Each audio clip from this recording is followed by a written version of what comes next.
গাছ লাগানো বা বাগান করা এটা এমন একটা নেশা, এই নেশাটা কাউকে প্রকাশ করা যায় না। এই কাজটা করার মধ্যে একমাত্র যে করে বা বাগানি নিজেই তার আনন্দটা অনুভব করে। হ্যালো ফ্রেন্ডস, কেমন আছো তোমরা? আমি তো ভালোই আছি।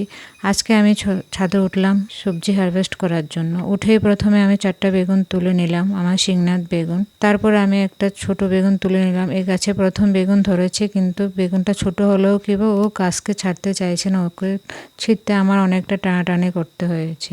গাছটা যত্ন করিনি, তাই বেশি ফলন হয়নি। আশা করি এরপর থেকে রিপোর্ট করে আবার গাছটার যত্ন শুরু করে দেব, তাহলে ওটা আবার অনেক ফলন দেবে। তারপর হলো আমার লম্বা সাদা বেগুনের পালা।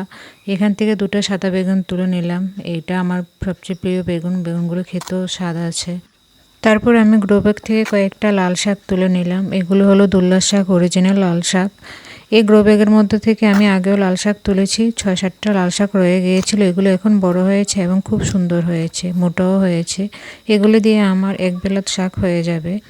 তারপর আমি বরবটি গাছের কাছে গেলাম, সেখানে দেখলাম 3-4টা বরবটি বড় হয়েছে, আর অনেকগুলো বরবটি আছে যেগুলো এখনও অনেক ছোট। এগুলো একদিন পরেই বড় হয়ে যাবে। তো আমি 4টা বরবটি পেলাম, সেগুলো তুলে নিলাম। এই বরবটিগুলো প্যাকেটে করে রেখে দেব, আর বাকি যখন বরবটি বড় হবে সেগুলোর সাথে একসাথে রান্না করব। এই হলো আজকে আমার হারভেস্টিংয়ের ট্রে। এখানে আমি 3 ধরনের বেগুন হারভেস্ট করলাম, সাথে আমি 4টা বরবটি পেলাম, আর কিছু লাল শাকও তুলে নিলাম। ভিডিও ভালো লাগলে অবশ্যই একটা লাইক করবেন, কমেন্ট করবেন। যারা পুরো ভিডিও দেখলেন তারাও কমেন্ট করে জানাবেন যে পুরো ভিডিও দেখলাম।